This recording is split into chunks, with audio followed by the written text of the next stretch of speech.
सागर मस्ती से गाना सुनते हुए कार चला रहा था। अचानक एक छोटे से गांव के बस स्टैंड पर उसे एक औरत दिखाई दी, जो एक बच्ची के साथ बस स्टैंड के बेंच पर बैठी थी। नजदीक से जब वह क्रॉस हुआ तो उसे लगा वो निशी है। उसने तुरंत गाड़ी बैक की और उसके पास आया। आ जाओ, जहां जाना है मैं छोड़ दूंगा, कहते हुए सागर ने कार का दरवाजा खोल दिया। उसके इतना बोलते ही औरत ने घूंघट निकाल लिया और बोली, कहीं नहीं जाना साहब, आप जाइए। सागर गाड़ी से नीचे उतरा और बोला, पहले देख तो लो, कौन हूं मैं। उसने घूंघट में से देखा, पर कुछ बोली नहीं। सागर बोला, नहीं पहचाना क्या। वो औरत दूसरी तरफ मुंह करके बोली, जी नहीं, नहीं पहचाना, आप जाइए। सागर वापस गाड़ी में बैठते हुए बोला, सोचा था कभी मुलाकात हुई तो ये पूछूंगा कि मुझे इग्नोर क्यों किया, मगर आज पता चल गया कि नफरत करती हो। वो औरत ने घूंघट उठा के बोला, कहाँ छोड़ोगे, जहां तुम्हें जाना होगा वहीं छोड़ दूंगा। औरत अजीब सी हंसते हुए बोली, अगर कोई मंजिल ही ना हुई तब। सागर रुक गया, गौर से उसका चेहरा देखा। श्रृंगार विहीन चेहरा, सूनी कलाइयां। देखकर सागर ने पूछा, तुम्हारा पति कहाँ है। वो कुछ ना बोली, बस 2 बूंद आंसू धुलक गए गालों पर। सागर आया और उसका बैग उठाए हुए बोला, कोई तो ठिकाना होगा, वहीं छोड़ दूंगा। निशी चुपचाप कार में बैठ गई। सागर ने कार आगे बढ़ा दी। सागर ने सोचा भी नहीं था कि निशी से इस मोड़ पर भी मुलाकात हो जाएगी। वह बेबस सी पिछली सीट पर बैठी थी, ना माथे पर बिंदी, ना हाथ में चूड़ियां।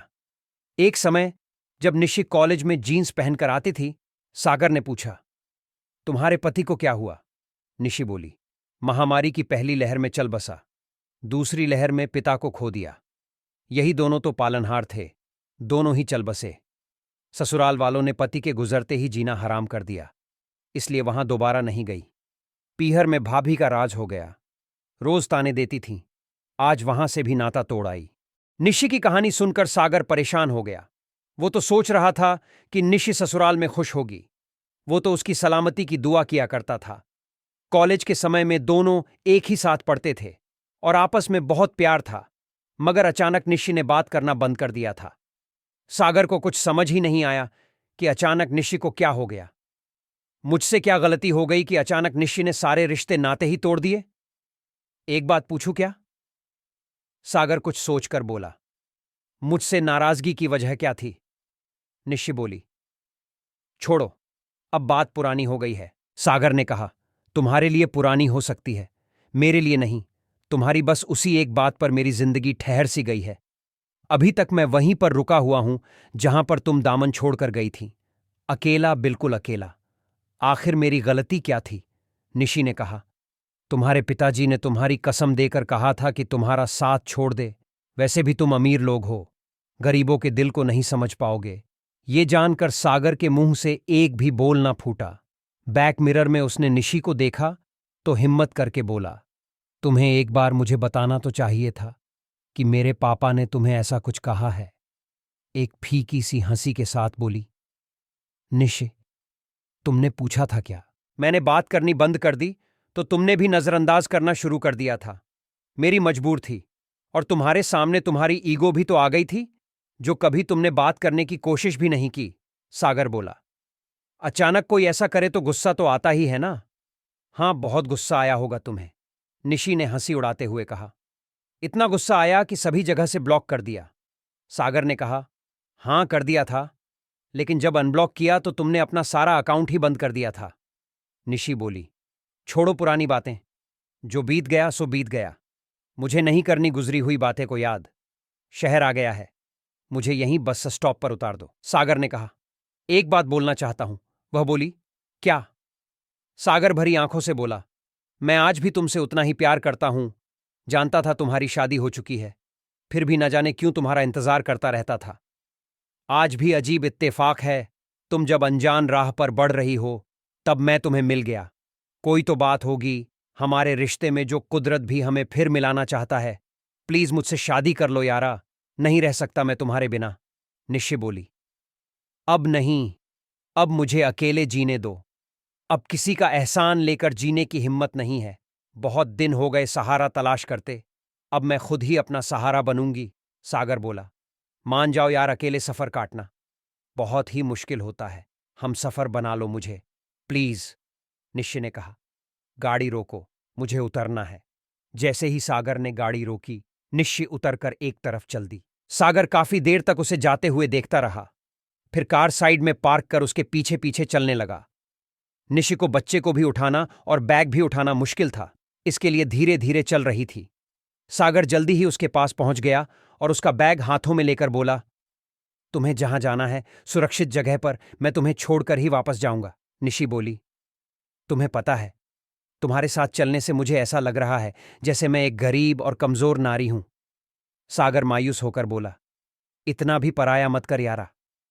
निशि रुक गई, गुस्से में बोली, तुम समझते क्यों नहीं? ये बेबसी और लाचारी तुमसे ही तो छुपनी थी।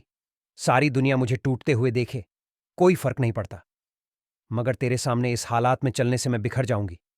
सागर ने कहा, तू कितना भी कुछ बोल, ताने मार, जितना दिल में आए उतनी गलियां दे, मगर मैं तुझे अकेला नहीं छोड़ूंगा।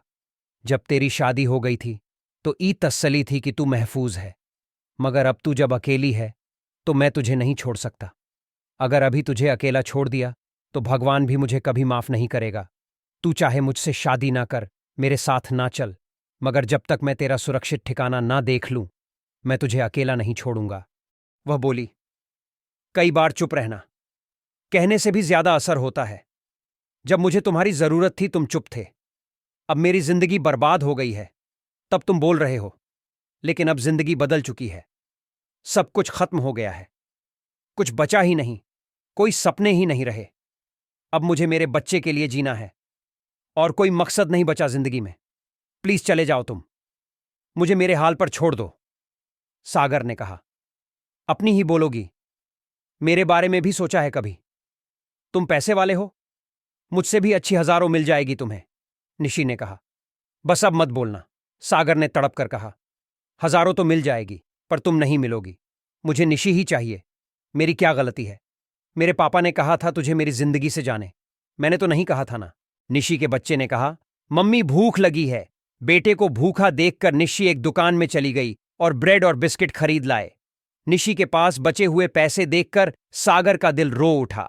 निशि जब बच्चे को रोटी खिला रही थी तो सागर ने कहा, कम से कम बच्चे के भविष्य के बारे में सोचकर ही फैसला कर ले यारा। एक मौका दे दे मुझे प्लीज।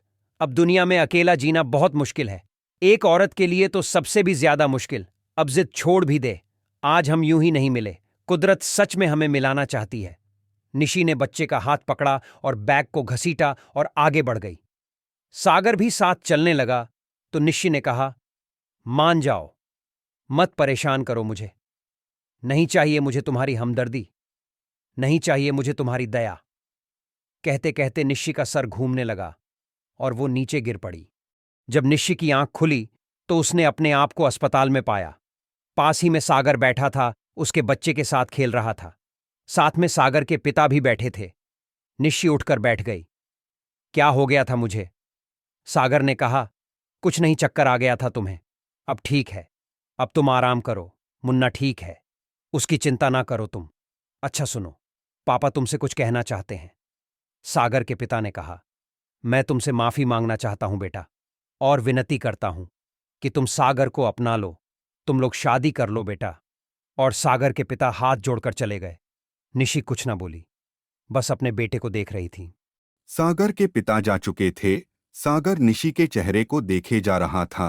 निशि ने बुलाया अपने पास तो सागर पास आकर बैठ गया। निशि ने कहा, क्यों इतना प्यार करते हो मुझसे? सागर ने कहा, प्यार पे ही तो किसी का बस ही नहीं चलता यारा। इसका मतलब तुम शादी के लिए तैयार हो? सागर और निशि शादी करते हैं और एक अच्छे जीवन साथी और हम सफ़र के रूप में खुशी खुशी साथ रहते हैं।